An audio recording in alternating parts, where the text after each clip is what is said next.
No, you can kick it off, go on. Okay. Yeah, I don't know what to say, as usually. I had a funny conversation this morning with my mom. For like almost a couple of hours. Oh, funny, just got a friend. Yeah, she's a good friend. She's a darling friend. But for some reason, her husband is actually challenging her on whatever the children are doing, and I'm probably a biggest challenge for quitting. He is a ship's captain, and I quit working at sea, which is a crazy thing in his eyes. And another thing, perhaps I'm speaking to people about enlightenment. That's a challenge too. So my mom was kind of trying to kindly drop between the line that there is no such thing as enlightenment. And I said, absolutely, I'm so glad you woke up from this bullshit. She got quiet. Because, yeah, very often people are seeking on spiritual path. They're seeking enlightenment. And when they hear that there is no enlightenment, they quickly just go to somewhere else. To someone else who will tell them, of course there is, you know. I even heard about someone who was implying, I think here in a group, saying that you have the right to know and verify whether your guru is enlightened. You have to ask them questions, and they have to answer that set of questions, because if not, go and find someone who is. So it implies that there is such a thing as enlightenment, and there is a person that can achieve it. So we could have a good laugh with my mom when I told her, of course, you know, you mature out of that dream. You just wake up from that dream. This is what we often tell to people with Bob. If you dream that there is a great enlightenment that you're going to achieve, wake up. It's not going to happen. It's not only not going to happen, it's not going to happen to you because there is no you to achieve it either. But that I wasn't challenging my mom with this one. Because, of course, for her, she is a body and she's a mind. So there is a body-mind here, absolutely. Well, if you look close enough, there isn't. But we don't go there. I still want to be her friend. So the absence of enlightenment, that's... Well, something's happened to you people out there. Mm-hmm. Yeah, but what has happened, actually...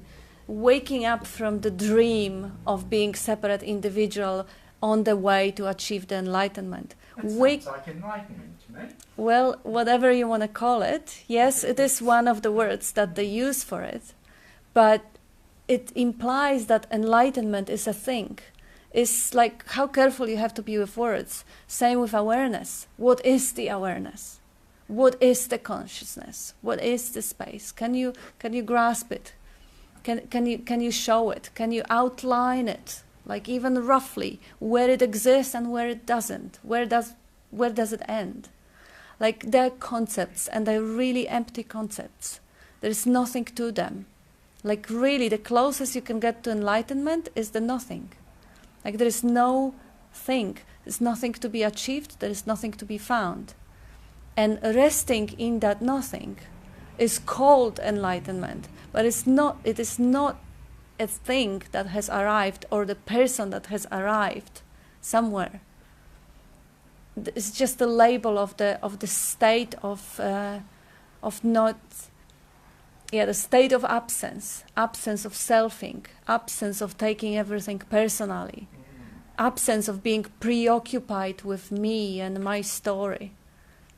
So that absence is called, is labeled enlightenment, but is just every label is idiotic.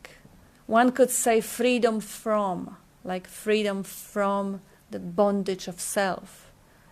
That's also what they label as enlightenment, but enlightenment is not a thing, and it can't be achieved or arrived at, because the absence of selfing creates the situation in which there is nobody who wants it. There is no desire for it. So there is no drive to it. And so the achievement of enlightenment is really a dream, which is a beautiful dream, which very often it make people start looking around and seeing if there is something more. to life than just self-obsession, and perhaps promises them to start with freedom from suffering, which again is a big approximation, because we had few fights here also in this room about people who were objecting that no, you can't wake up from the suffering because I'm already awake and I'm suffering. So that's not true, that's bullshit. Again, definitions. The suffering versus pain. Pain is something that is happening in the moment, and suffering is the story about it and resistance to it. I feel like I followed that. Yeah. And I've experienced that. Yeah, there were few people here who never, they could hear it 100 times, they never heard it. No, that was a great big one for me. But, you know, sometimes in pain I suffer as well. Yeah, the I that suffers. Yeah, the I that suffers. That is a beautiful invitation to actually look deeper. Who is that I that suffers? Who is that me that is suffering? And really, what is the suffering? The suffering, let's say whatever, be it anxiety or be it loneliness or be it whatever. You have an examples of suffering, something. Loss. What? Loss. Yeah, sense of loss, death. Yeah, absolutely. Old age. Well, you could put it another way. If you're carrying around a big heavy backpack and you throw it off, you've enlightened yourself of the burden. Yeah. And if you enlighten yourself the burden of the me, Yeah. you're liberated from it. That's self-liberation.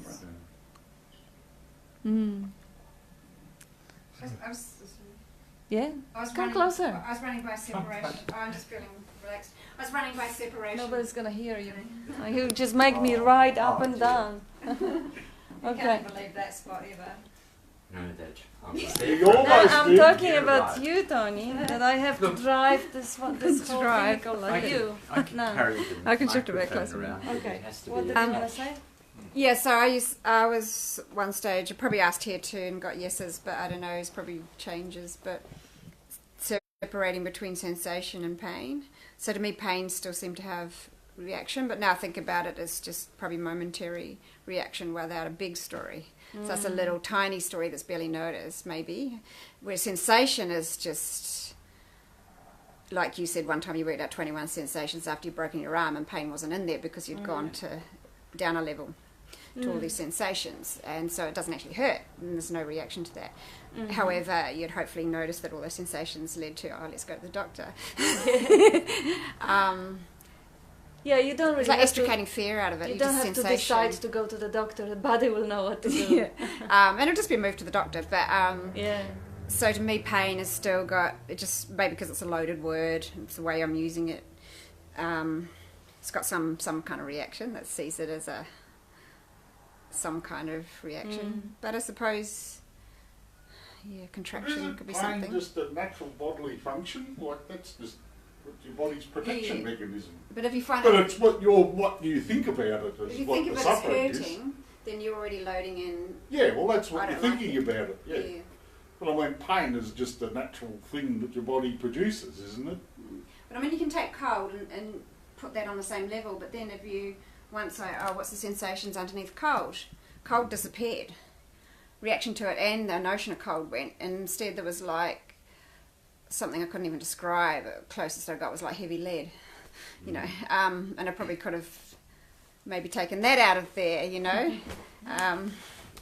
Yeah, labelling is very insidious, I think. Yeah, but it's.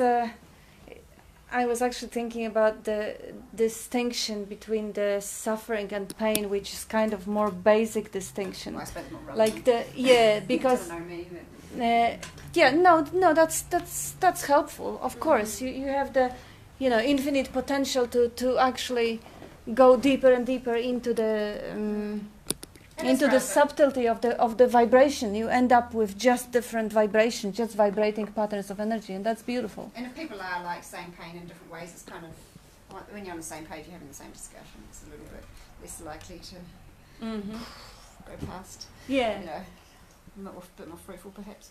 Mm-hmm. Less guess accidentally it turns out to be the most fruitful thing. As we all never know. Yeah, but generally the idea that enlightenment kind of can liberate you from physical pain is a dream. It's a dream because, as we know, the pain is inevitable in life. Even if people are driving or arriving or having a lot of money and they can make themselves semi-insensitive, that's going to happen, because if there was no pain, there wouldn't be a pleasure. Because the way the brain is functioning and the way the whole duality is functioning, it is functioning in interrelated opposites. So if the pain is elevated or the poverty is elevated, then whatever is between the new threshold, down threshold, and the upper threshold will again be rescaled by the mind, because everything is relative. So the fact that humanity got rid of mortality of babies didn't make them any happier in the long run, because the happiness is also relative. The pain, pleasure, they all relative, just like day, night, and sickness, illness, whatever, health.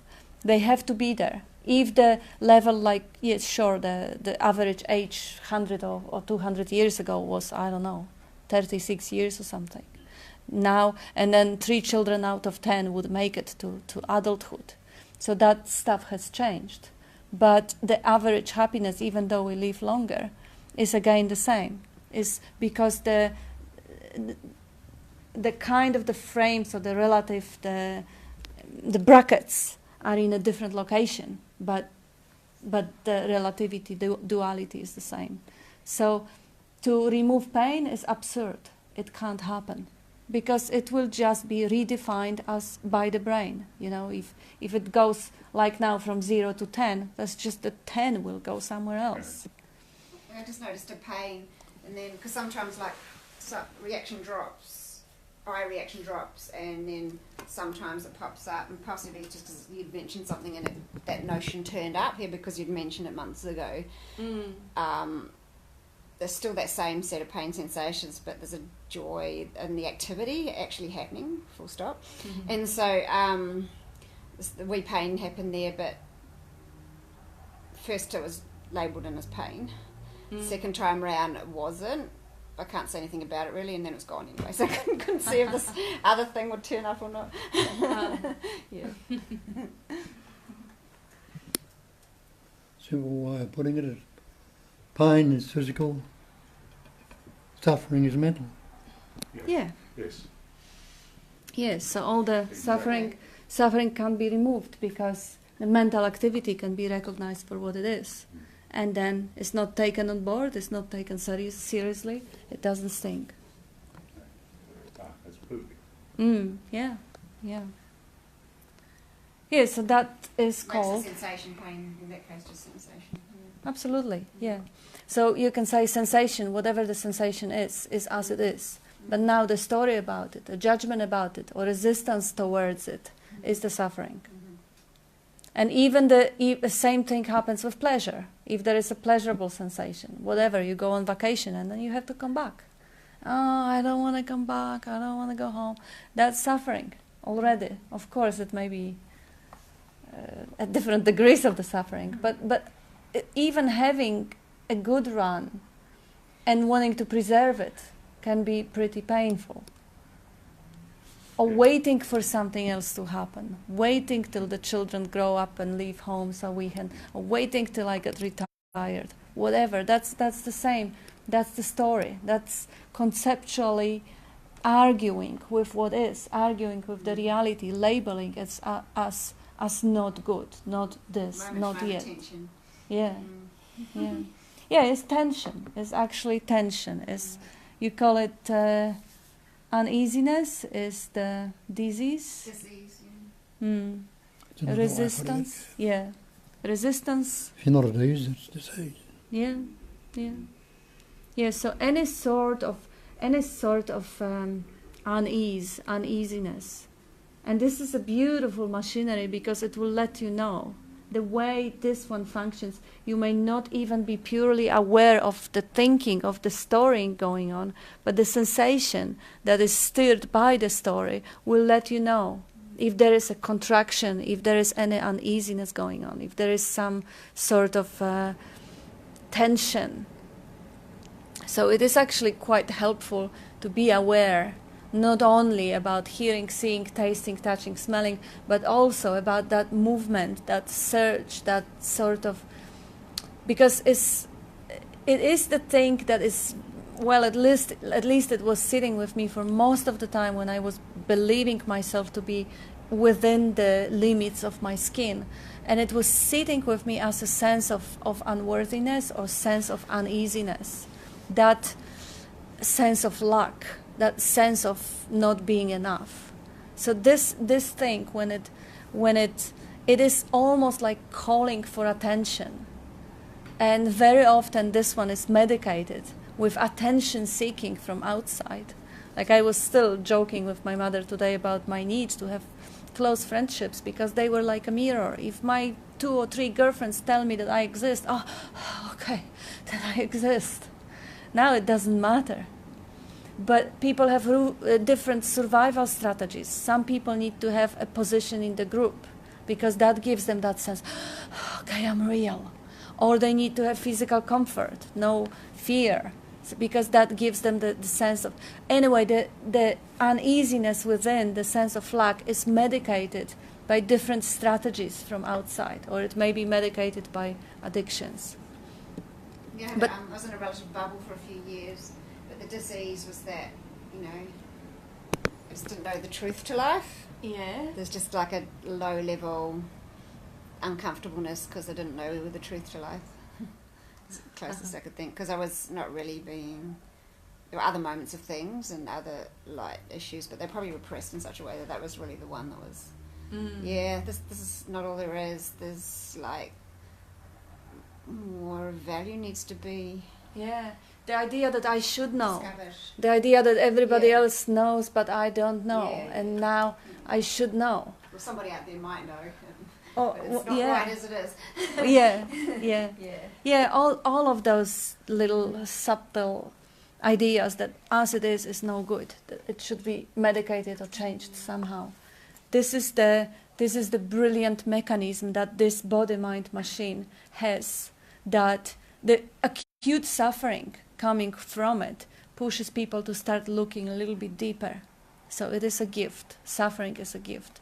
Also, that one, when you already understand that everything is just the appearance on the screen of awareness, that one is again a gift when it shows up any sort of uneasiness, any sort, like irritability or whatever.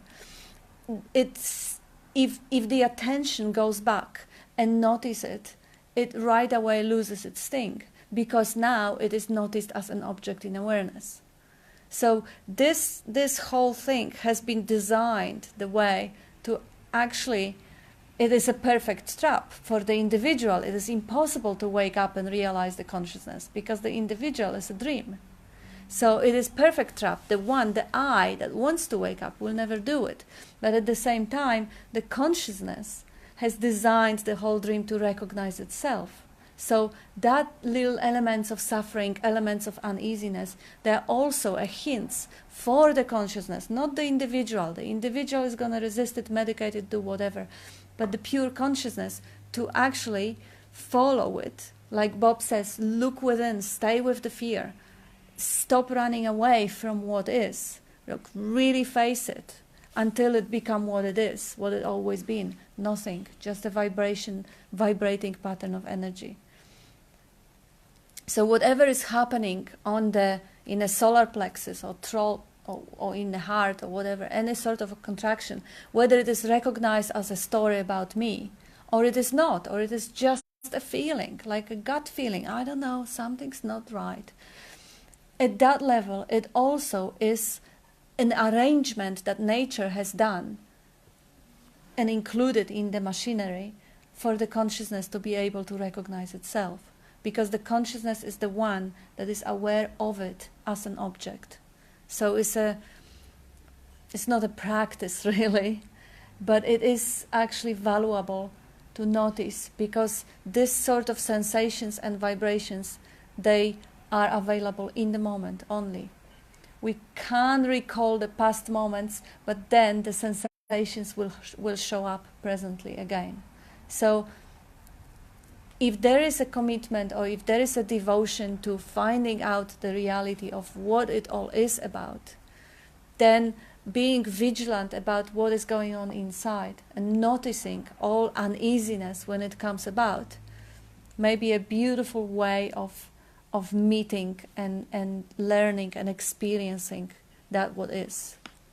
And meeting it and experiencing it as it is means without judgment. Of course, if judgment shows up, it is included. Okay, now there is an uneasiness and there is a judgment. Oh, it shouldn't be there. But this, again, is included as an object in the consciousness, and as such, it can be appreciated, and it can be accepted, and it can be loved, and it can be just embraced as it is. There is always a way. There is always a safe haven, or a safe port in a place of stepping back a little bit, and what it is as it is, realizing that it's being allowed, that this is exactly what the consciousness or the awareness or the emptiness formed in this moment to experience. So it is okay. However it feels, even if there is resistance, if there is a pain and resistance to pain, or the story or the drama, this is precisely what life is displaying to itself on the screen of consciousness. So as such, it is precious. As such, it is beautiful. And it usually is pretty believable, pretty good acting going on there, pretty good directing on that movie of the screen, this 3D display of the reality. So it can be appreciated, even if it feels so real that I can't disassociate. Even more than, it means well done. Is that emptiness forming the reality so well that it completely forgets that it made it of itself, just like ocean made the waves of itself. Everything is that one self, or that one ocean, or that one consciousness, displaying itself to itself. So everything actually supports that recognition, because the availability of getting back to the moment as it is always there. Like, it's enough to focus on the 5 senses: seeing, hearing, tasting, touching, smelling. Seeing doesn't happen in the past. Hearing doesn't happen in the future. They all here. So that's one way of supporting itself to realizing the content of the screen. Another way is, again, that vibrating sensations, uneasiness. Because, well, pleasurable sensations, of course, everything is included. If the habit is there to notice everything that shows up, the pleasurable sensations will be noticed also. And if they are not noticed, that's beautiful as well. It's everything as it is already exactly what the consciousness or the emptiness want to display to itself. Like, there is really, ultimately, never anything wrong with the picture. Even if the picture seems bloody, even if there is something really painful happening on the picture, that's what it is. That's how the picture looks like. And that bloody picture might actually bring out the beautiful acts of compassion, beautiful acts of heroism, it is just what it is, what is being played out. And arguing with that is pointless. It takes us nowhere. So recognizing that this is how the consciousness or how the reality wants to experience itself is already kind of a fresh breeze of the freedom. Okay, it may be pain included, it may be sense of loss, it may be sense of lack, it may be somebody near and dear died or suffering. If that's included, there may be also response to it included. There may be flowing tears included, and that's in the scenery. That's also part of the 3D display. That's also the beloved emptiness showing itself to itself. It shows itself to itself in infinite number of combinations or pictures, because of the infinite nature of it and infinite creativity of it. It doesn't stop by displaying one rich scenery. It constantly dances, and everything is in that dance. The beauty and the ugliness, and the judgment and the absence of judgment, and an engagement with the reinterpreting everything as a personal, and the freedom of it. And always in the moment, this one is a content. And what I am the space in which the content is happening. How do I know? Well, content is being known. So I can't be a content. Well, ultimately I'm totality, but if I see everything, including this, and including this, and including the cloud of interpretation, as a content, I see the display, I see the form part of myself. The emptiness part of myself can't be experienced, only as the opposite to the form part of me. So when I see the content for what it is, the content, that is the way to acknowledge the emptiness without pointing it or making it to a form. Because I'm acknowledging the opposite, obviously one cannot exist without the other. Bob is often saying, don't you sleep? Sorry.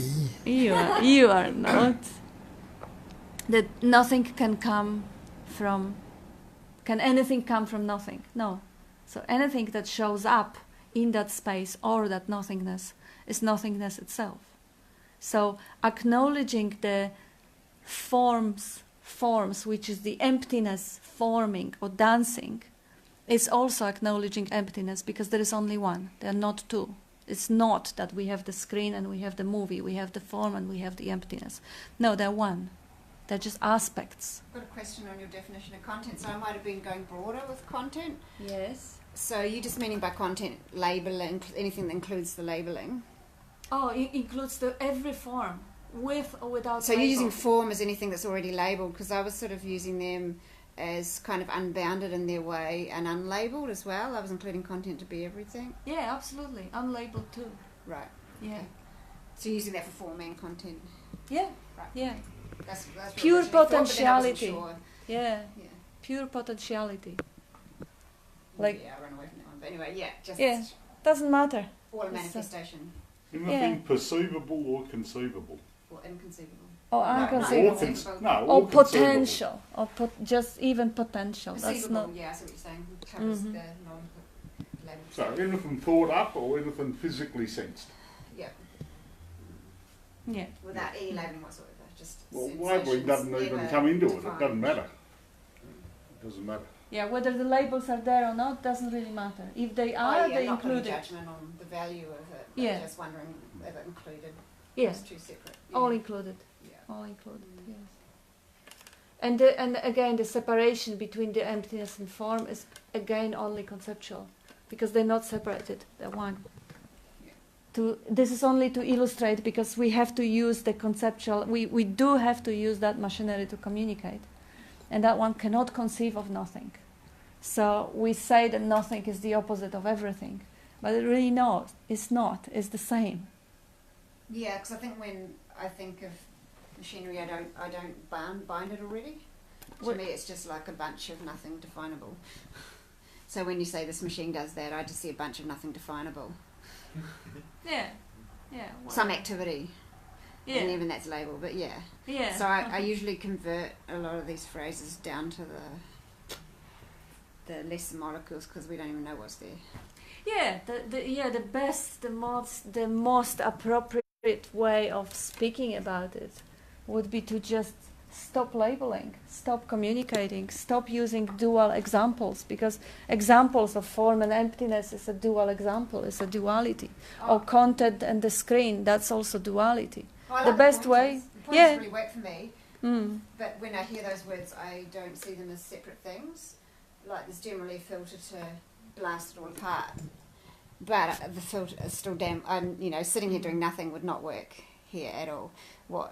You know, sitting here pointing to the no thing seems to be what so far has worked pretty damn well. So Yeah. never 1 minute, you know, ditch self-inquiry as a thing to be. I wouldn't put it that way. It's been great for this pattern. Cool. However, when the phrases are used, yeah, I just blast them to smithereens as well. That's good. But mainly I just sit here and just see moment to moment. It's like, gee, there's just some comment on that moment before just keeps coming in. It's incredible. And it can come in a couple of words and it's gone, you know, because then it's another one. It's just so many of it. But it's great if the focus is there at that degree, because it isn't there that much in the day.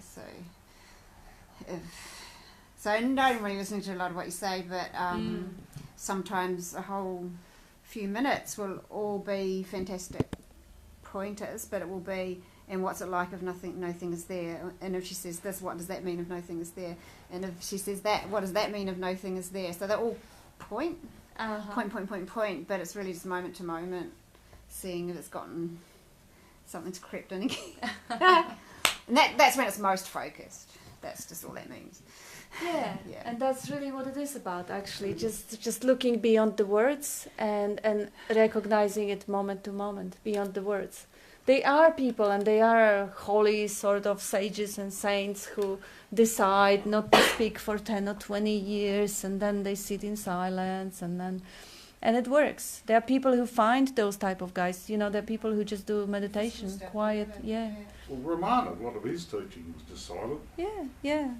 Yeah, it's beautiful. It's beautiful. It's just that because there is so many versions of the emptiness in the form, that some of them will find Ramana and would resonate with just pure silence. Some of them would only need the book or the solitude or the guidance in the dream as they sleep or whatever. I have 5 or 6 people that do exactly the same thing to me. That's all I need. They don't need it. It's just all they seem to be turning That's up what's for. happening. Yeah, and then to me they just really got the same. They're pretty much doing the same thing and got the same effect, and it's fantastic. Yeah, because you have this quality, and this is a wonderful thing that you have it. You can have 5 or 6 teachers or 10 or 20 or whatever, because you actually are at this point capable to look beyond the words. But what very often happens, and yeah, we came across with that a few days ago when there was someone asking question who actually resonate with language of somebody else. And for the first time, I really saw why very often the teachers are saying, okay, you are reading Osho, stick with Osho, read everything he wrote, don't really come to me anymore, because if you want to learn his language of pointing, you will benefit much, much more if you stick with that one language of pointing. And I realized, shit, that makes sense. They've got a Now, debate in their head and they're confused or something. yeah, for you it's different because you're already looking beyond the words. But like a few days ago, we were actually talking together, and Bob, we were talking about being not being the body, not being the mind. And Bob is using the pointers that he was learning, and he's using it in a slightly different way. About, you know, like how the identification happens. Well, you know it innately, you know it in your language. You say I'm not my body, or I am my body, or this is my body, whatever. And at the same time, I would use the same pointer to actually use it at slightly different angle, to point out that you don't really know. You don't even know whether you are the body. On one way, you use it to show that you're not, to disassociate, and on the another angle, the same pointer works completely differently. Now we use similar words, but we communicate different aspect. And now, if you listen to both of us, you get confused. If you look beyond the words, you don't. Yeah, like I needed the ballpark the first 6 months or so. I needed the ballpark, but right from the beginning, there was also checking in. What does that mean if there's nothing there? You know, that once you've had the experience at the full stop. Yes. First time Bob, or second time Bob says it, you know, most people can kind of say they will look around and say, well, I can't say anything, and there's just this kind of stuff coming in. You know, they sort of get that at least. Yeah. But some contextualisation because of the missed words, and you know, they can go out a bit differently, but there's still like a frame that works here. Like I wouldn't go off probably and sit silently, or probably wouldn't go off and meditate, or wouldn't go off and do kundalini. I wouldn't. It just appears not to go there, and appears that this area works fine. Cool. At that point, you can all be a bit different because you know what the principle is. You know what each pointer is really pointing to.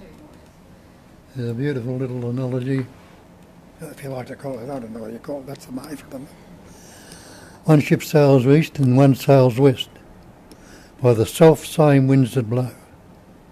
It isn't the sail, the gales, but the set of the sails which determines the way they will go. It's the one energy driving everything, but whichever conceptualise or think about it, you'll go whichever way you do. Oh, I never got the meaning behind that one. Okay, yeah, that's what it means. The oneness and the wind. Yeah, and it's really beautiful that the whole, if you look from the space perspective or the perspective of consciousness, and it is actually playing this hide and seek in the appearance, in Maya, in manifestation, and it creates so many hints for itself. The hints, the sensations of the body, the hints, seeing, hearing, tasting, touching, smelling, the hints, the gurus that offer meditation, then the gurus that offer devotion, or the whatever. Development. Yeah. Sometimes you go, oh, what's the 180 of that? That's the pointer. That's right. Yeah, that's everything, ultimately, because everything is one. Like they say, like the Big Bang, it was just one single point. It's a theory and it's probably nonsense. But because that one single point exploded, everything is made of the stardust. Everything is made of one and the same matter. Well, we know there is no matter. Matter equals energy. Or energy equals matter multiplied by light speed square. But even that idea that everything is the one vibrating into different forms. So from that perspective, every single thing is a hint and could be a pointer. You go out on the street and you see the tram and it can be a pointer. Ah, okay, movement. Ah, right, it happens in stillness, in emptiness. Okay, next thing you see, the neighbor, I don't like them. Oh, okay, now I have some sensation in the body, I don't like them. Oh, I'm aware of the sensation. Oh my gosh, I'm the screen. Every single thing ultimately is the opportunity. Every moment, that's why they say the realization is the moment-to-moment thing. Every moment is a fresh and new moment to realize that depth of the awareness that is already there. Because at every moment when you are aware, you are aware. When you're not, doesn't matter. Doesn't matter. Don't even go there. And the catching of the comment about that moment and the next moment. Exactly. Yeah. Catching the comment. Beautiful. You're walking down and you hear yourself commenting on the moment. Wow, okay. By which light I'm aware of that commenting. Or even just coming in, if it's moment to moment, it actually gets a very small part of the comment. Very small. Yeah. It's just like, oh, there you're turning out. Yeah. And then you can even see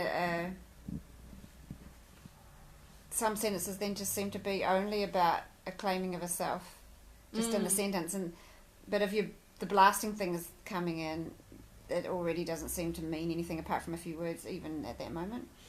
But you see, just a moment before, it was like really just an ownership point. It wasn't really much more being said in that wee comment, except it was an ownership statement, Yeah.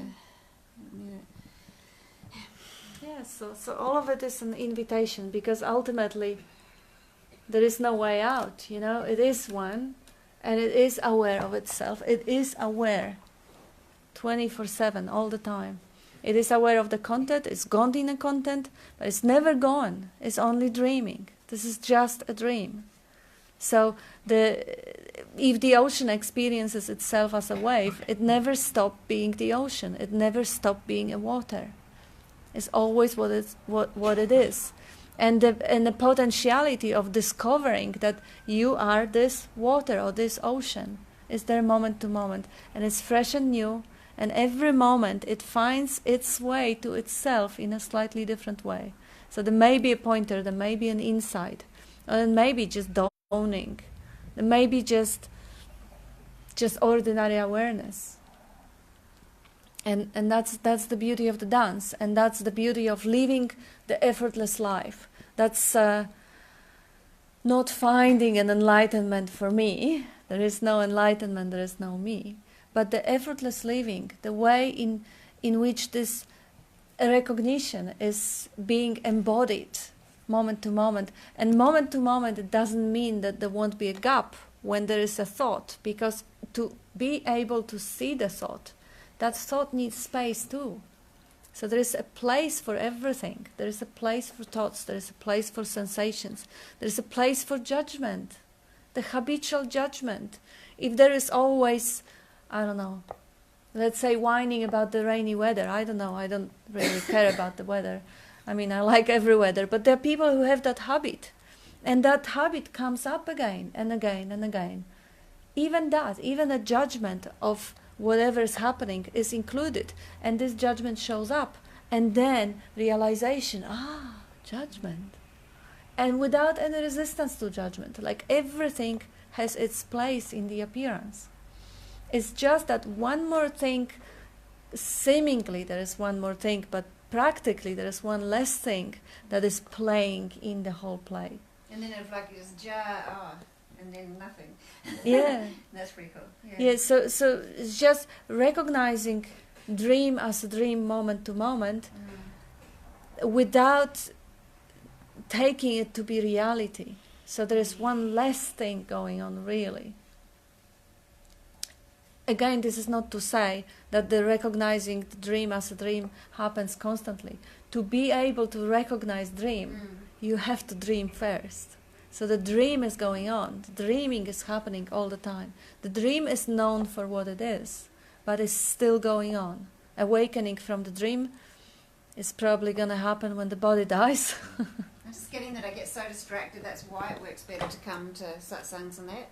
I mean, there's no reason. I just turn up, and I don't think about whether I'm turning up or not unless someone asks. But yeah, if I'm not here, I'm just so distracted by everything else, telly, whatever. This moment to moment thing's really not probably happening very much. I mean, quite a bit really, like 100 times a day, but then that's a billion times not, And so, but here there's an hour and a half where there could be a fairly intensive thing, or there might be 5 minutes out of the room, some thought, but yeah. So that knowing moment to moment is actually there all the time. The knowing is there all the time. Only, as you say, it is covered up with distraction. That's the only difference, because the knowing doesn't go anywhere. It is there. It's just a little bit deeper, like on the tip of the wave is just the foam, just the emotions, but the knowing is there. So what actually, nothing really changes, because you are already that, fully blown that. It's just that at times you may not be realizing it. I mean, you realize it probably, 10,000 times a day. Moments, seconds, minutes, whatever. Yeah, minutes occasionally, but yeah. And it's almost like when you're here, there's like a sledgehammer. Bang, bang. What's there if you're not thinking about it? Bang. What's that? Bang. Where is that? What's that? Bang, bang. And then it just drops off, knocks out the little distraction. The extras added in, and it's like, yeah, it just works for me. It doesn't matter how noisy or busy, especially like as some of your triggers start to become less as well, then there's even more space just to, just be, and people could be talking, or for a long time I could only really do it during the spiel, it was too distracting, the people talking, and then eventually, shifted and then see. Whatever is the amount of the moments when there is no distraction, when the dream is actually known for what it is, that's exactly what the consciousness wants to experience at this moment. So the idea that, I should be more, because I was buying into that idea, it was really, really tough. I should be more alert all the time. I should be more alert. Oh my gosh, it cost me so much energy to be alert, and I was never satisfied with the level of my alertness. I should try harder and be more. No, this is precisely the opposite. The more of a trying and the harder of putting the attention into noticing everything, it is actually quite the opposite. It's the relaxing into what is, relaxing the judgment, relaxing the effort, and just going with the flow, just natural, effortless living.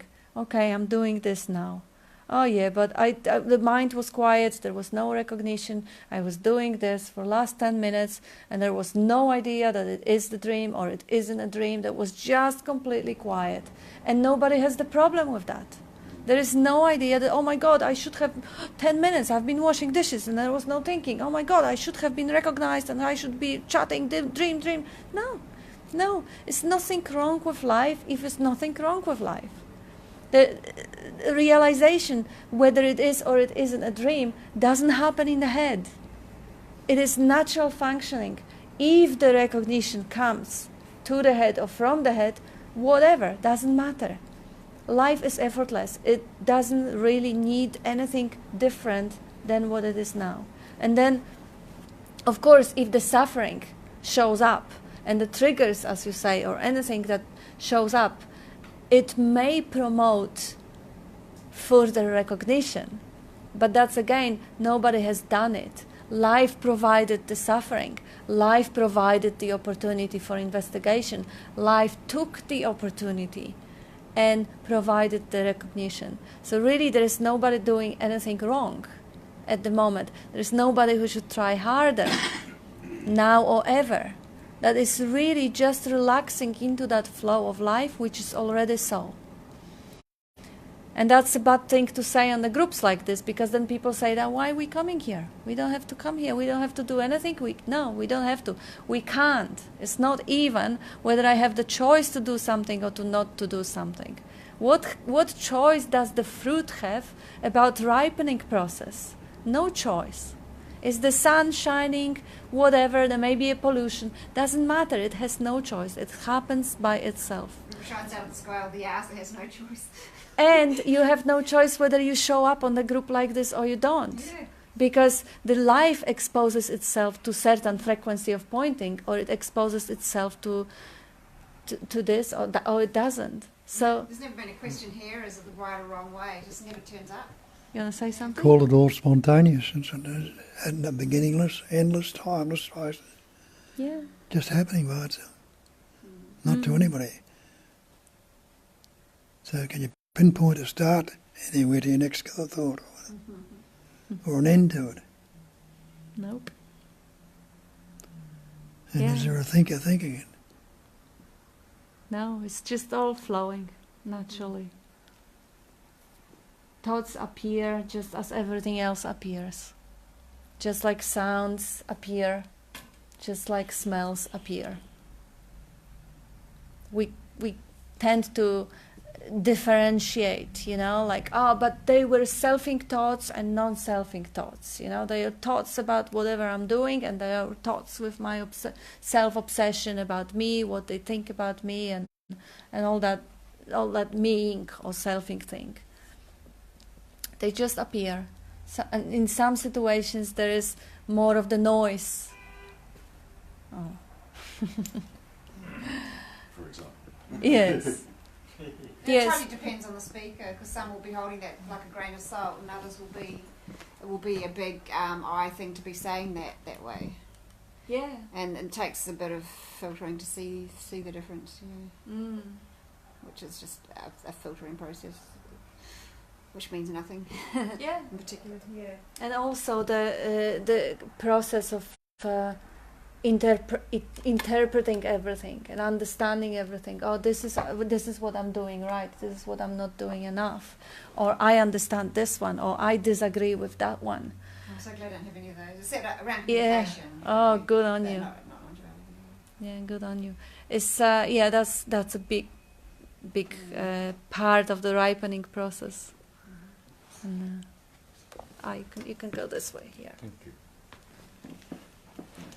Yeah, someone was sort of countering scarcity with abundance, but I get tripped up on both, so just going with flow. Flow is a nice neutral word for whatever's happening. Neutralises the concepts right out. Provided to see the word flow popping up with a big explosion next to it. Yeah, this idea about the scarcity and the abundance. Very often people are attracted, and they were also people coming here attracted to the idea that okay, I'll be looking into non-duality, and what's in there for me. You know, if I look into non-duality and I realize there is no self, then I won't be suffering. I'll be only attracting nice people to my life. I'll be making bigger money, and I. And this is some sort of an attraction Distrust. Yeah. And also this is the attraction that comes about on the initial stage when the consciousness plays with itself, when it completely identifies as individual and it completely obsesses about itself. And it is attracted to the idea of enlightenment being endless pleasure, or is attracted to the idea of being free from any obstacles, like I'm not going to be creating negative people in my life and I'm not going to be creating poverty. All that ideas are so sweet, they're so romantic, they're so nice. But there is a time on the path when that ideas have to drop off and basically be recognized as just another layer of a dream. They have to be waken up from. Because if I think, okay, I'll keep investigating because for me it will be more profitable to live life without suffering, it will make more sense and I will be a better person and I will be affecting others and helping others. Well, it is to a certain extent, it is the truth. But again, if the motivation is selfish, that's a dream. It's not going to happen. The me that is going to be nicer and is going to have more attractive dream and is going to be having nicer people or more objects in their lives, that me is a fiction. That me is a dream. So dreaming about shit that is going to get better for the me is just a romantic idea that at some point has to drop off. And then people will have to probably start asking better questions. But those are very sweet. Those are very romantic. What do you answer them usually? Because there is a part of that, when you are not nasty anymore. Like why people get nasty? People get nasty because they feel threatened, because they're unhappy, because they feel inferior. Why would anyone want to diminish or put down anybody else? Because they feel inferior and they feel insecure. So if that sense of inferiority and insecurity drops off, I have no business to compete with anyone, to tell anyone that, you know what, I'm better than you, or you are worse, you're ugly. I have absolutely no investment in that. So obviously I won't be putting people down because it's just no point. So I'll be nicer. If I'm not suffering, I won't be hurting other people. Yes, there is part of it. But if that's a motivation to actually get to investigation because I will gain, well, that's very immature motivation. However, consciousness or life can play that game this way, and this is exactly perfect because this is what life wants at this point. But yes, there are better questions to be asked than what is in there for me at some point. But that's what probably leads most people into it in the first place, isn't it? That's it. Escape from suffering. Yes. And that's how the whole dream has been arranged. That's how the suffering is the gift. Because without the suffering, there wouldn't be rushing out from it, and there wouldn't be a possibility to wake up. So that's the beauty of it. And yeah, those ideas, they're sweet. They're really romantic. They're so precious. And I guess at some level it can turn up, to see how much clarity you have around that, it can turn up just as a story as well and still turn up. So like for me there was just a move to come here, and then there was probably a light story about there's a better way of being in life, might as well go see what it is. Yeah. But coming here, but it was really clear that there was just a move to come here. That was all there was to it, and still is. And that's it. And it used to be, 2-3 years ago, probably that light story about that probably was there for decades about, yeah, but maybe at some point probably that story dropped off. That's a very well said, because yeah, there is a better life of living. There is a life of a way of living that is effortless and painless and natural and is flowing. But now everything, as you said, you are moved to come here. That's the reality. I'm moved to come here because this. It's a story. So it's nothing wrong with having that story initially. When you filter everything through the mind, you may not come without the story, because the story ink is such a deeply ingrained habit. It's almost like breathing, you breathe ink and story ink.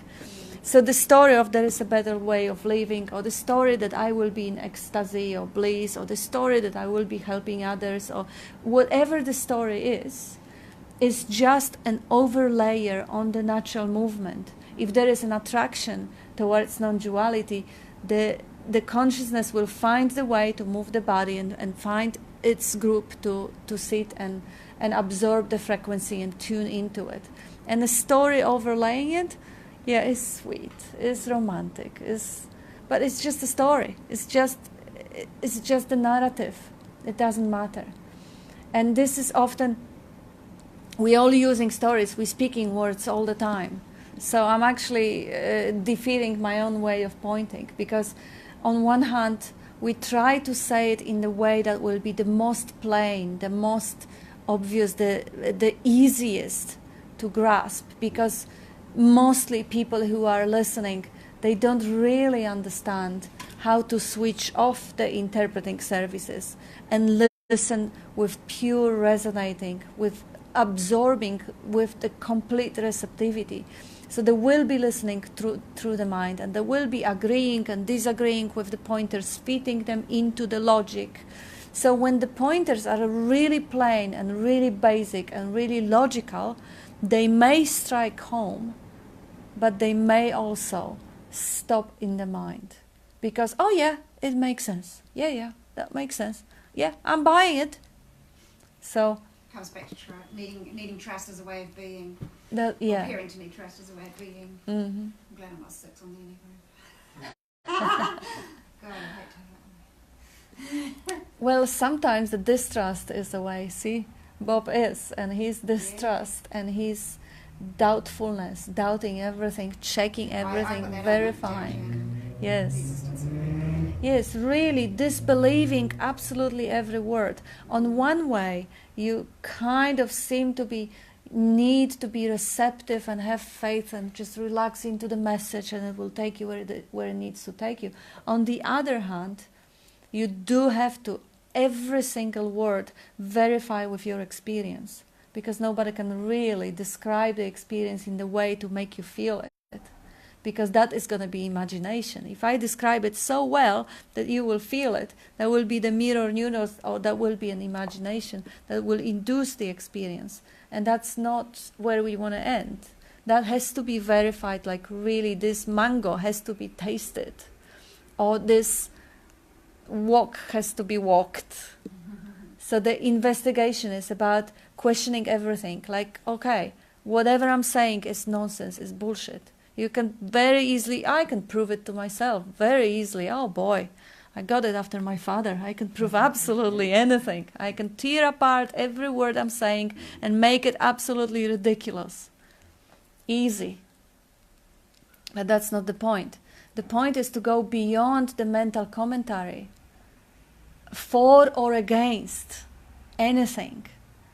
It is to go beyond this white noise that is going on into the pure experiencing, unadorned or uncovered, unveiled by the content, where the content is welcome to show up. It's not a problem. The mind can do whatever it does. It's just the same way the ears are hearing the sounds, or the skin is sweating. It doesn't matter. But the identification with the content is the traveling, the consciousness traveling and embodying the other. Now I'm the image, or now I'm this image, and now I'm the body. Like, see how the embodiment of the concepts is also constantly changing. That consciousness that one life becomes the other moment to moment, and the other is slightly different. Like this morning I had this beautiful, nice, friendly chat with my mom. I was something else in her eyes and in my role, my temporary role. The consciousness was experiencing itself as something else than it does at this moment, than it does when it plays with the cats or when it cooks.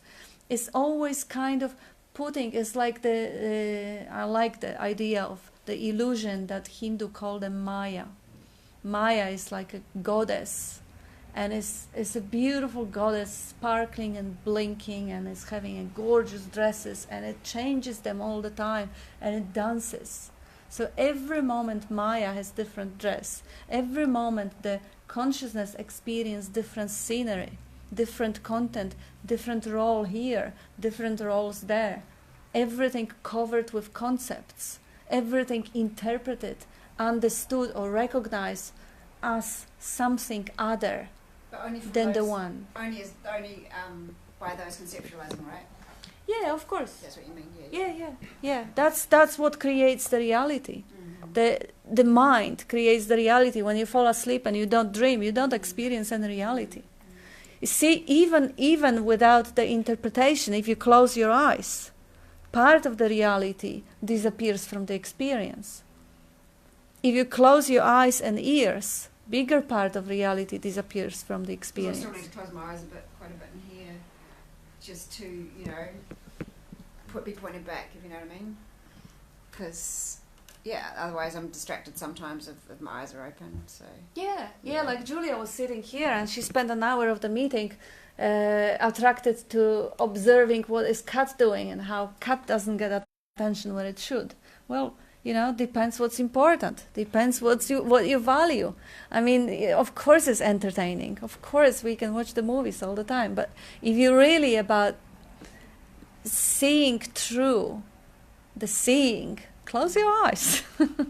Nothing easier. Like, I think, one of the triggers for me is like responding like a proper person in a proper meeting. So, somebody might be looking my way, I'm expected to nod, but I'm not actually listening to what they're saying, so I can't. And that would be, and that distracts me, so to shut my eyes and go back to what's here. Very wise. Yeah. Very wise. Except there's no feeling, I'm going to shut my eyes now and I've got to do it, just happens. I know, I totally hear you. Yeah. That's recognition of the brilliance of the intelligence.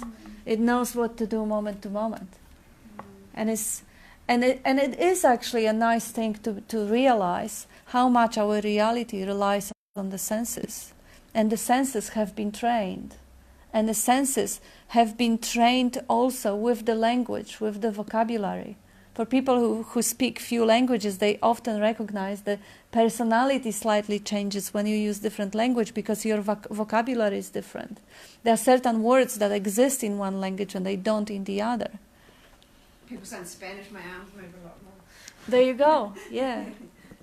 So the whole appearance is really the interpretation of the pure field of probability, of pure emptiness dancing with the particles and atoms or whatever you want to call it, and they are, the brains or the minds are trained to label them out of that emptiness and move around this reality that has been dreamt. Is a collective dream that has been dreamt, including the bodies. It's nothing anywhere, nothing physical or real anywhere. The energy equals matter by light speed square. In certain paradigms. Yeah, and it doesn't stop us from fully appreciating the beautiful Maya, the beautiful appearance, the illusion. Is gorgeous. Is to be loved. Is the wanting, the primary dream of experiencing itself as the other. Experiencing the emptiness, experiencing itself as the form that create that marvelous manifestation. So it is totally not a nihilistic denial of the beautiful manifestation. It's actually falling in love with it fearlessly, because when it is taken to be a reality, There is a fear involved. There is a fear that, if the world is out there and I am in here, I'm separated from the world, then of course the world is the other, is going to harm me one way or the other. And the idea of suffering, the idea of loss, the idea of any sort of resistance towards the world, because there is two of us, there is me and the world. That's painful. And I am nothing and the world is nothing. How can that be two? It's not. But it appears to be, and that is to be celebrated. But it can be celebrated only when it is embraced as the mystery and beauty, not as a threat. It doesn't mean that if somebody will want to put me on the cross tomorrow for what I'm saying, that there won't be any punching. There may be punching, but even that is all right. Have to get a new set of nails. You said what? Nails and You a don't better like my hammer. nails? Put her on the cross. Not really. She made stronger stuff.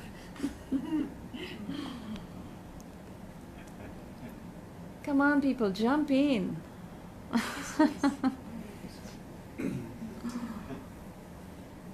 Biggest issue. I know it's just so obvious that nobody has any questions, but we can just debate a little bit, because it's And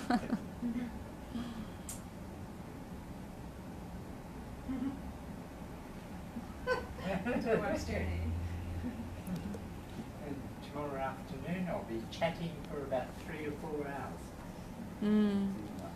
Well, we may enjoy the silence if nobody wants to jump in. Yeah. It's like that I did a transmission this morning, and it was just right away. Nobody had anything to say. Nothing came up for the first time in a while. And it was like, there were just flashing lights going on then that just this chap could see. And it's like, just shut us up, whatever happened. We just all... So we went straight into the transmission instead, and then questions came later. But it was just unusual. All of us just felt incredibly comfortable. Cool. I had a lot of turmoil during the night and other things, but it was just comfort. Yeah, that's cool. So where was this? Oh, I just know I'm transmission for awakening. And that's only questions. That's a different vocabulary, because I was actually asking. Oh no, it wasn't me. It was Julia asking. What is that word transmission? Like, there is an idea that someone has to be initiated by someone else. Yeah, so to forget all that and just go with some yes, kind of energy. Life happens. Basically, and she told Julia that if you see clearly through the dream, even without any initiation or whatever, you're already kind of transmitting, whether you want it or not. And if you are not seeing through illusion, you're also transmitting. This is all game of frequencies. This is all vibrations. So you basically transmitting your reality or your view. You are transmitting, or you are displaying, or like participating in that. But there are people who are attracted to traditions and rituals.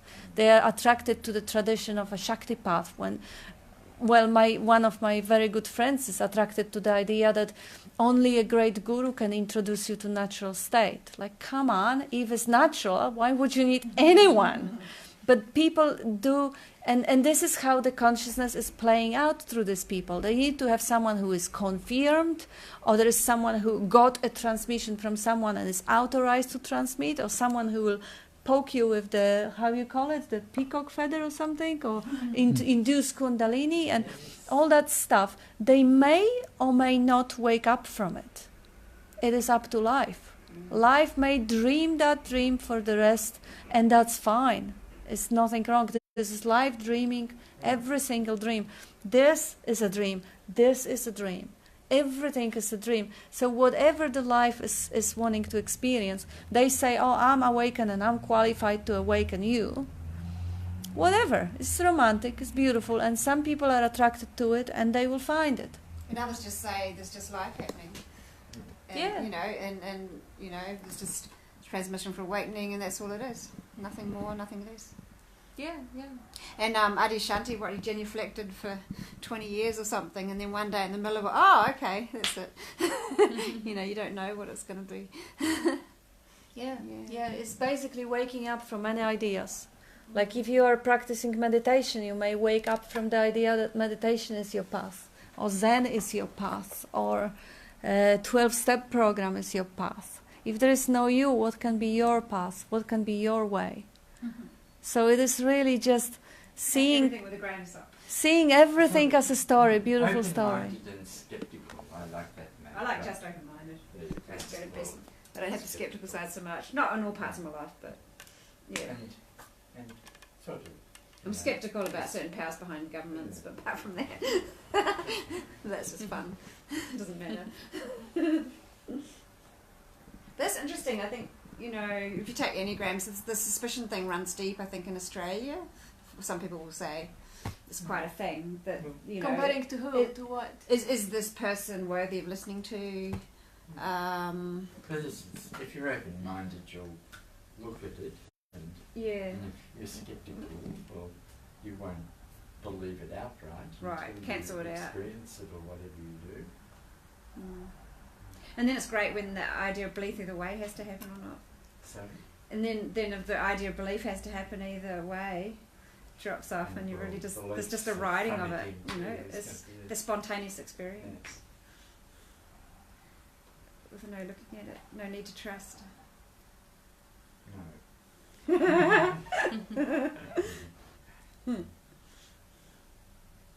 Johnny, you said something earlier at the beginning of the meeting when Kat was trying to manoeuvre you to move. to sit somewhere, and you kind of said, oh, look, I'm very much still kind of operating from my me, and there was the implication that you had nothing to offer or nothing to share or nothing relevant to say. Do you recall that? I sort of recall, I don't Yeah. really recall the exact words. Yeah, I'm paraphrasing. But, Yeah. You know, Yeah. If I didn't have a me issue, I wouldn't feel any intimidation with the camera. or, you know, Yeah. Cool. And I noticed that I, you know, had anxiety over this and that during the day. Yeah. And at other times, you know, I do experience,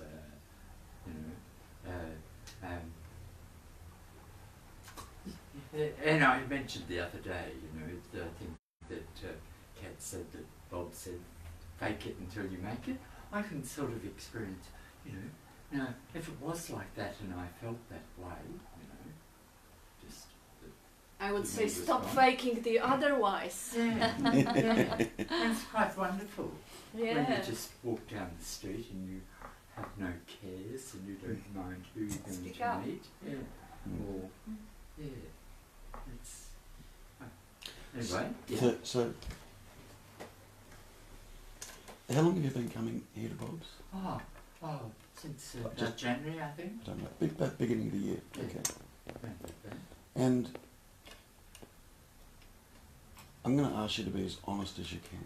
Sure. Okay. Yeah. Are you still trying to find something? Oh, look, when I reflect on my period of coming here, I've been interested in these things for, you know, a number of years, and for the last number of years I've watched lots of stuff on YouTube and become aware of this. And I feel as though I've found so many helpful things just in daily life, you know, that Bob's mentioned, and thinking about them. I've sort of been aware of these things, but with listening over and over and coming along, they've become, you know, part of my makeup. And so I feel as though I've got so many benefits. Okay, great. Mm. So I'll ask the question again. Yeah. Just see if you can answer it without the story. Okay. Okay? Okay. Are you still trying to find something?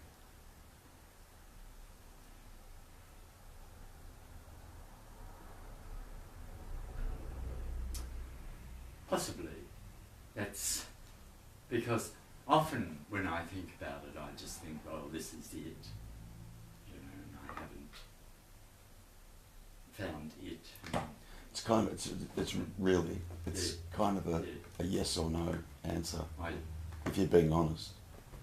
look, I feel as though I'm really open to an experience that I see other people have had, Yeah. but it hasn't occurred yet. Okay. It could occur now, Yeah. or if I were on my dying bed and Yeah. it hadn't, it wouldn't surprise me too much. Let's hope it happens before then. Well, It wouldn't matter. possibly, yeah. It wouldn't surprise me if it didn't. Yeah. Okay. So there's still a looking, there's still a kind of feeling like you haven't quite understood something yet, or you haven't got something that others appear to Yeah, have had. I see lots of people on YouTube coming out here. Yep. Yeah. And I'll, watch Helen Watts over and over again and other people, and while they're talking, I'm getting it. Mm. And then I forget, what's been mentioned. I feel like I've got a shocking memory of these things. Mine's not too flash either, let me tell you. Okay. So here's the paradox. And only you can see or become aware of it. Alright? And the paradox is this. Whilst you're trying to find something, or acquire something, or understand something, or get something, you will never get it. And what we're told here, and in a lot of non-dual books and circles and teachings and so on, is that what we need to be trying to do is to find self. So generally what we do, and it's okay, it's totally okay, but at some point you've got to turn around. But generally what we do is we try and find the answers out there. Whether it's coming here and listening to Bob or reading a book, kind of out there. And it's, it can be a real, I'm going to use the word, it can be a real mindfuck. Okay? Because it's kind of like saying, look, I've hidden something in this room, okay? And the only way you're going to find what's hidden, literally, in this room is for you to disappear. Yes. And the head kind of goes, what? Yeah.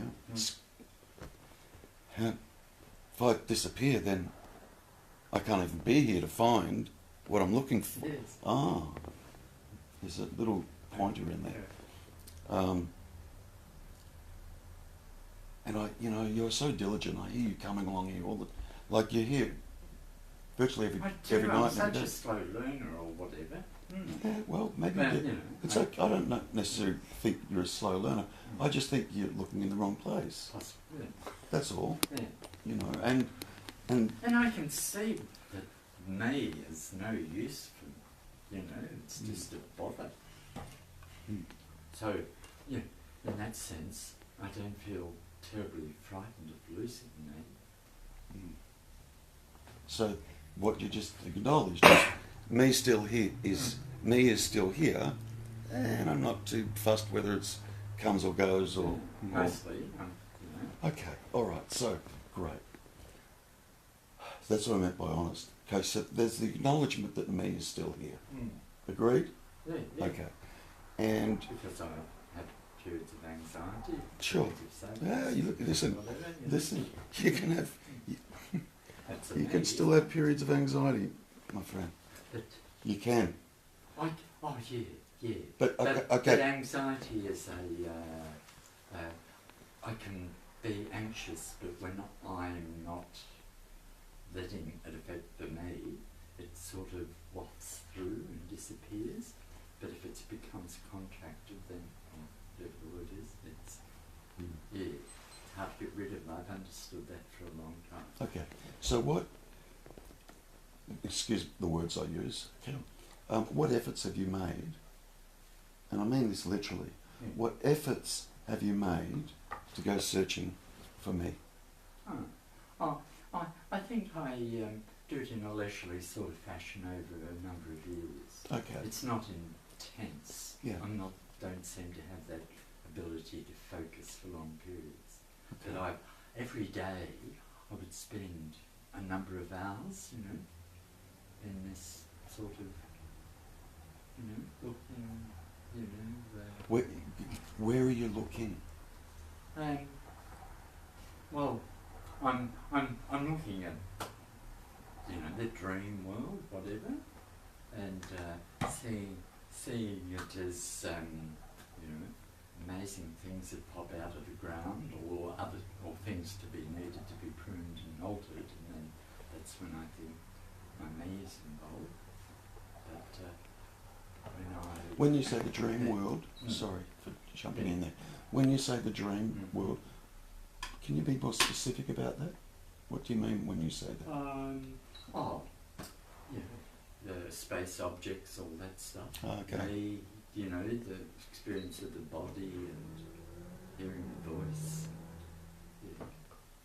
And then I have lots of feelings of my, consciousness field, that everything is happening in this field, whether it's noises out there or, seeing what I'm experiencing in this room. And, sometimes I have this feeling of space. That's what I've come to hear about when we talk about space here. Up until I came here, I just thought there was nothingness. Now I see there's, the moving feast, whatever it is, this energy field. Appearing in what? Well, it's through my senses, sight, touch, smell. That's how I'm experiencing. Not by what? In what? In what? Well, I can see the possibility of this emptiness that a screen, a mirror, or something. You can see the possibility. So it's you're still understanding it conceptually, but but it feels right. It feels right, even though you can acknowledge it's still conceptual. Yeah. Yeah, I can see that it's conceptual, but it feels right. I can see it. Yeah. Conceptual. Okay, good. So, tell me what you found when you go looking for your core me. There's this awareness that I can remember having from a tiny child, and that's never changed. It's still this thing. But also, coming along here, I've always thought of this awareness as something that's there but a bit boring to look at, There's much more interesting other things. Did you hear the question I asked? And perhaps you could ask me again. What have you found when you've gone looking for the core me? I didn't ask about awareness. I didn't ask about fluff. Because that was all fluff. What I heard. It's fluff. There's this. Well, it is an awareness. So what you're saying is that and the I me. do identify with the awareness. Hold it. So what you're saying is that this core me is awareness. Because that's what I just heard you say. Yeah, I think I could say that. Maybe I'd change my thing if I thought a bit longer. But yeah, it's an awareness. Okay. It's me. Okay. So that still is reaching and trying to attain and get is awareness. Is that what you're saying? No. Well, that's what you just said. Yeah. I'm Can you- contradicting myself. Yeah, and that's okay. I just want you to. I'm trying to hone in a bit here because you're kind of a bit all over. I am a bit all over. That's okay. Yeah. That's totally okay. Mm. So, again, I'll ask you, what efforts have you gone to really seek that sense of meanness that's there? Like, How much have you actually looked? And if you have looked, what have you found?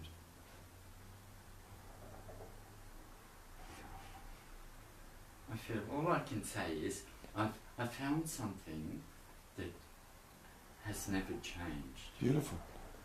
Yeah? Yeah. Yeah. Great. Terrific. Now, tell me about what you found in relation to the personal identity, the me, that still feels like it's here and still feels like it hasn't got something that others appear to have got. Mm. I want you to talk to me about that. Not... That's, you know, sounds like the story of who I think I am. And it's nothing popping out. That's okay. That's probably pretty good. Nothing's popping up. Yeah.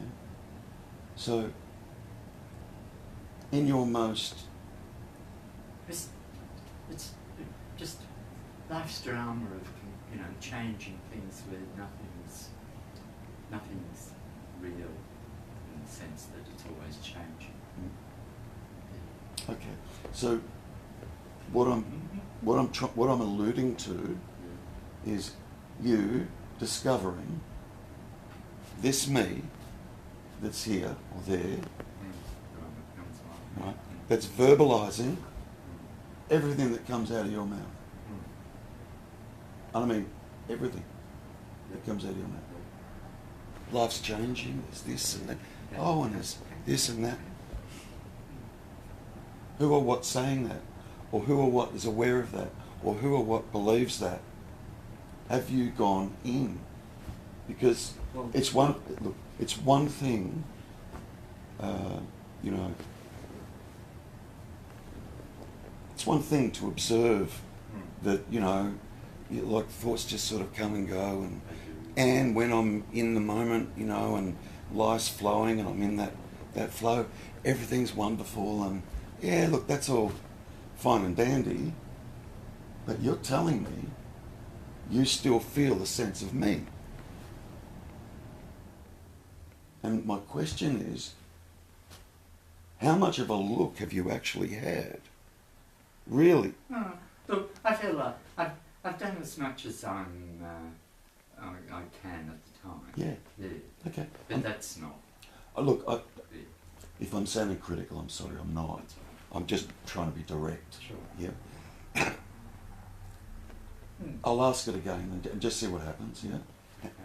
How much of a look have you had? I think I've done the best I could. I don't doubt that. You're still not answering the question. I don't doubt that. I don't doubt that at any given point in time you're doing your best. Yeah. Don't doubt that for a second. Okay. Would never doubt that. Yeah. Sure. Tell me about the looking. Tell me about that. When you've looked, tell me. Describe it. Describe it. Because you're pretty good at describing a whole lot of other stuff. We just learned. But describe that. Describe your actual experience of looking. Tell me what happens. Tell me what you do. Tell me. Describe it.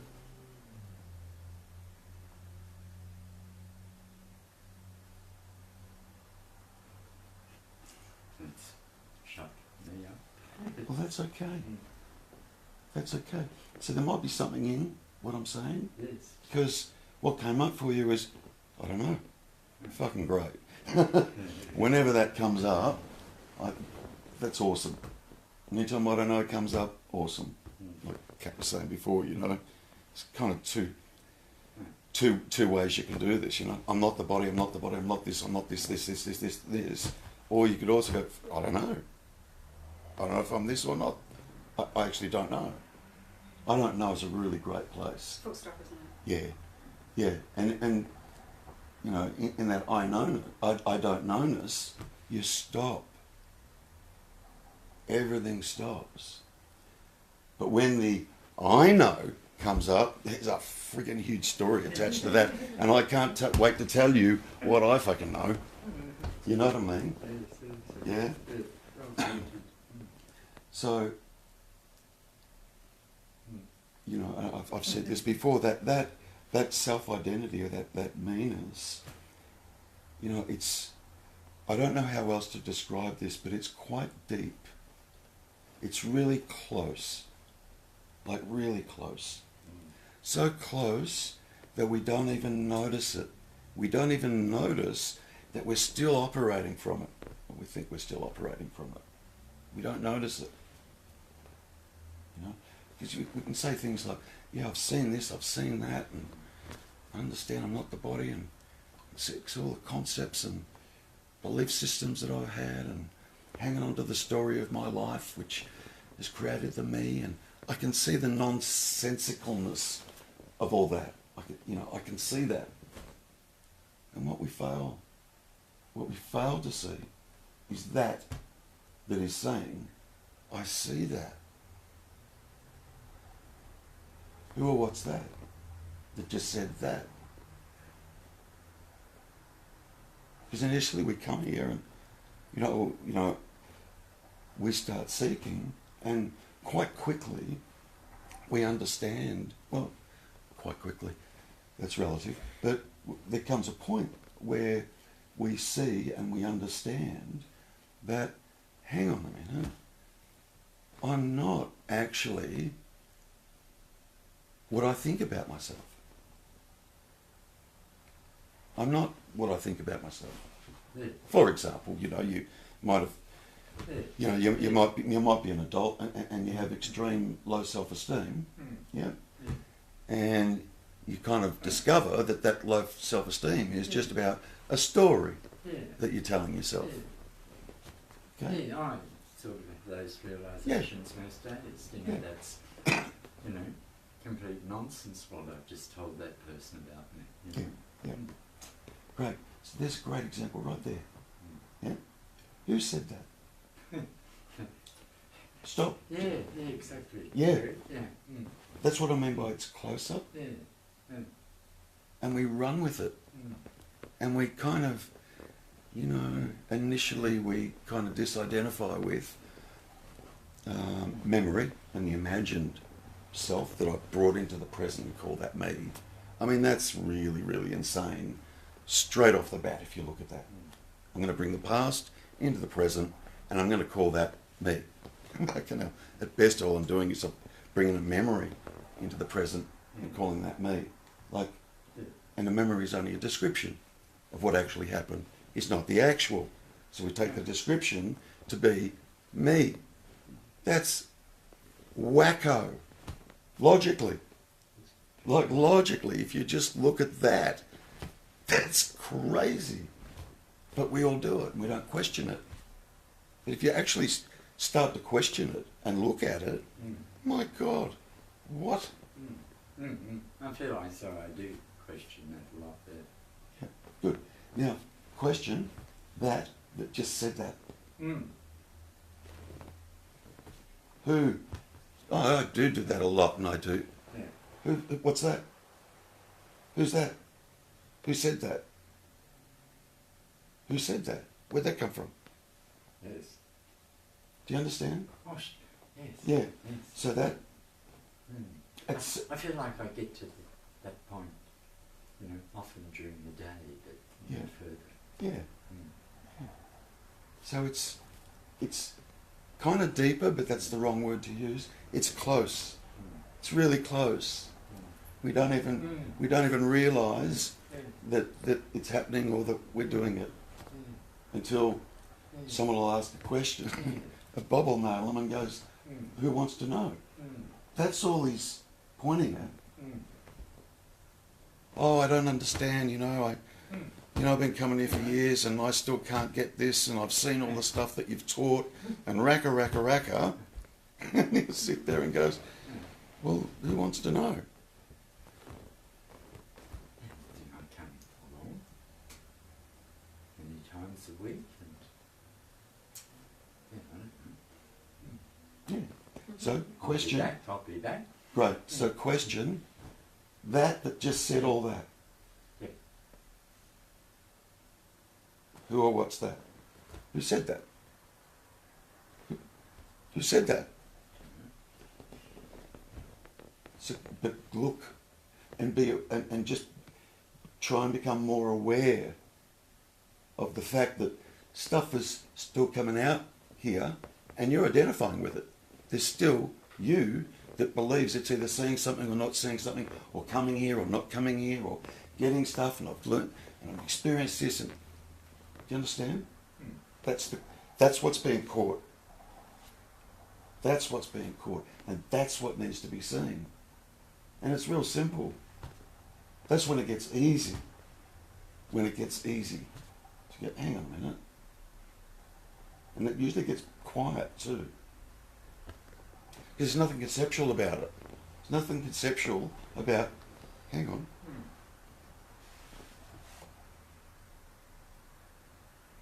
Turn, Tony. Turn. Watch it. As soon as it comes out, who's that? What's that? What's that? Because, you know, if you want what's on offer, the only way that's going to occur is for you to disappear.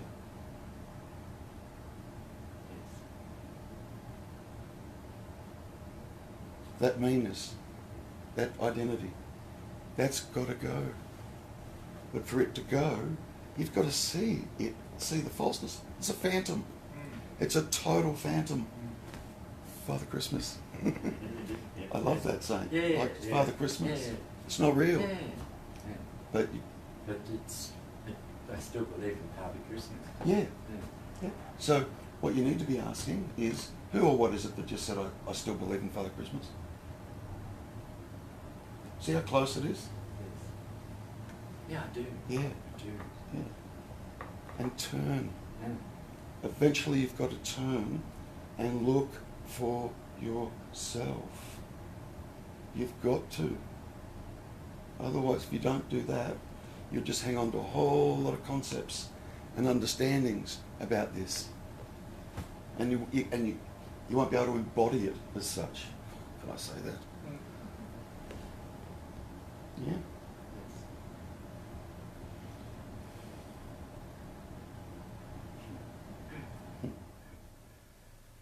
And I wouldn't worry much about being slow learner or being fast learner, because the one who is slow or fast or any sort of learner is precisely the one that is going to just prove itself to be a dream, the Father Christmas. Well, you know, And we are a bit over time now, so I guess that will be... No, that's cool. That was helpful.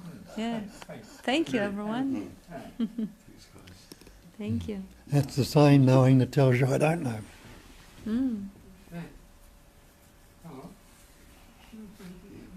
Yeah? Because it's still.